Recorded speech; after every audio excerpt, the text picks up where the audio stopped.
Hello everyone. Today I will be telling you about the MSMP workflow. So MSMP workflow is um, the GRC 10 onwards workflow concept which will be used from the GRC 10.0 onwards. So in this GRC MSMP workflow, how workflow will be configured for the access request management module, sub-module of GRC access control. So that all will be learning in this coming session. So to check what is the MSMP workflow, we have to go to SPRO and click on the reference IMG.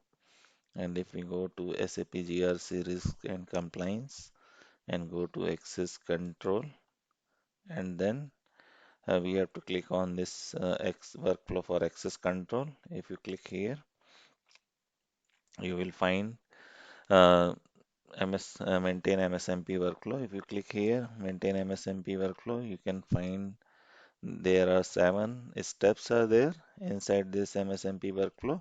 The name of MSMP workflow is multi-stage multi-path. Okay, so multi-stage multi-path means there will be multiple stages and multiple path will be there for a process ID.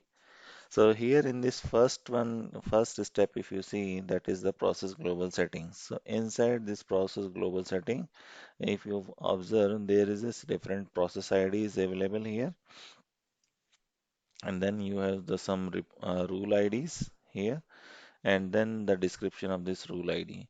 So in this different type of process IDs there, if you observe like SAP GR AC access request. So this is the process ID for whenever any user is creating the access request. So this will be process ID will be triggered. Okay. So like that, if somebody want to integrate the HR with your GRC and they want to use the access request based on the HR action, so we have to select or we have to configure that SAP GRC access request for HR. Okay. And there are some other standard workflow process IDs there that we can utilize in the process of SAP GRC workflow. So in case suppose if you want to have like if you create any mitigation control to any user or for any role and you want that it has to be approved by a control owner, mitigation control owner, so that you can maintain that workflow.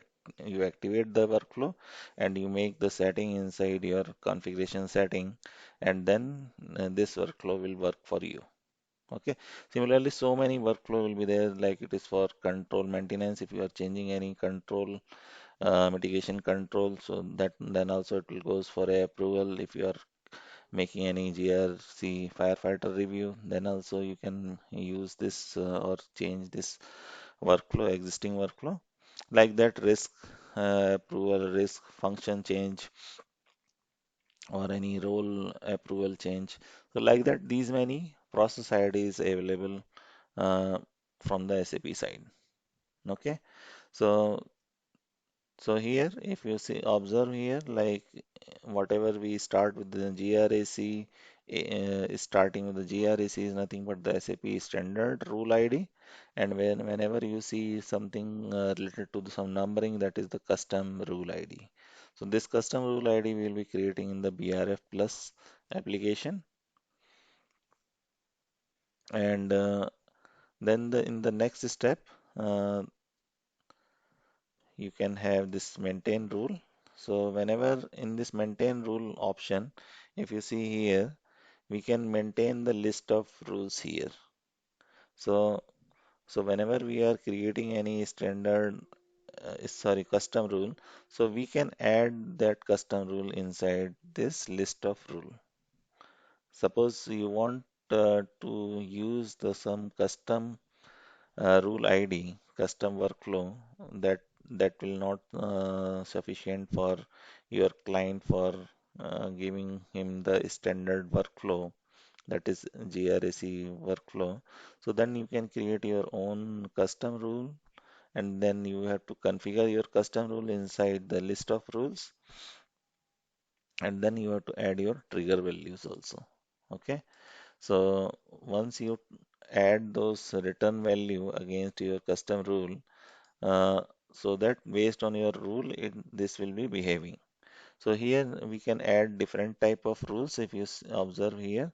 Like you can have your agent rule, you can have your initiator rule, you can have your routing rule. So all the rules that we are going to create here in this BRF plus, that has to be added first in this maintain rule section. Okay. So once you add this rule, then only you are able to use this rule in the MSMP. Okay. So here, suppose we have added this rule, Z-Tripti rule for an example. So once first we have added here, and then we added this rule as a global rule or global process rule. So whenever we are adding any custom rule inside this global rule, so this rule only initiated as a standard way. Okay. So coming to the next one. So here in this agent, we can create agent, we can define the agent, different agent type, and this agent is the people who will be receiving the request, or they have to make the action on the request. So either they have to approve the request, or either it is a notification kind of request. So agent is the people who will receive the request, or who will be intimated the request.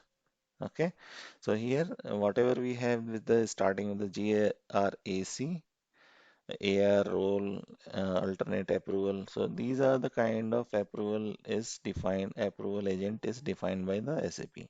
So we can create our own custom agent also. So that will be created with the namespace of Z and Y, so that it is easy to understand that these are the agent created one with the custom one. So for example, if you see here, Z agent 1 is there. So this is a kind of custom agent. Fine. We can add here, we can create a new agent also. Okay. So whenever we are adding any agent, okay, so we can define the agent in different ways. So for example, if you want to say that one person is a kind of agent who have to receive the request as a kind of approval request, so then you can define the different way of the agent. So it will be a directly map user. If so you want to say like this particular user will be a kind of agent user, Z agent user. So you can map the direct user ID in this section. If you say somebody will be or number of users will be having the same Z agent approver, so you can add or define these agent by assigning a role. Like we do the same thing in the firefighter access, firefighter ID. So firefighter ID, SPM FFID role we will be assigning. So similarly, if you want to make some person as a agent as a Z agent one, for example, so if you here click as a PFCG role, so that role definition you have to assign. So whenever any person have that particular role, he will become the agent type of Z agent one. Okay. Similarly, you can assign as a PFCG user group. If you assign number of user group to a user, then those user who will be assigned with this user group can become the Z agent users. Okay, so like that we can do this agent, we can define this agent. These agent will be a purpose for approval or the notification, and these agents can be used inside your path. So whenever we define any path, these agent can be used. Okay, so this is about your maintain agent section, and in this fourth step is variable and template. So whenever uh, you are sending a request to a user or to a agent, so in which format that the agent will be receiving that particular um, letter, or you can say mail or notification. So those template will be defined in this document object section. And in this document object section, whatever format is there mentioned here, that will be received by a person on different actions. So for example, if you see here, if any approval request will be sent to any approver, so he will be receiving this type of uh, document object or a template. Okay, so we can change this template also. We can add the different variable which will be available here in this section. So we can use these variable with the help of percentage, starting percentage and ending percentage sign, and these will be used whenever any approval mail or notification mail sent to a agent. Okay. Uh, and then coming to the path. So path is the way once we define your BRF plus application, BRF plus logic. So based on those condition, which path it has to go. So that path we will be defining here. So I will just give you one example. So if you see here, the custom path or some path will be there. So what action it has to perform. So here if you go, we have created two different path here. So for example, if you say lock path and then your create path is there. So we have created, for example, two path. So if any user is requesting to create a new user, so where it has to go? So it has to go on the create path. Okay.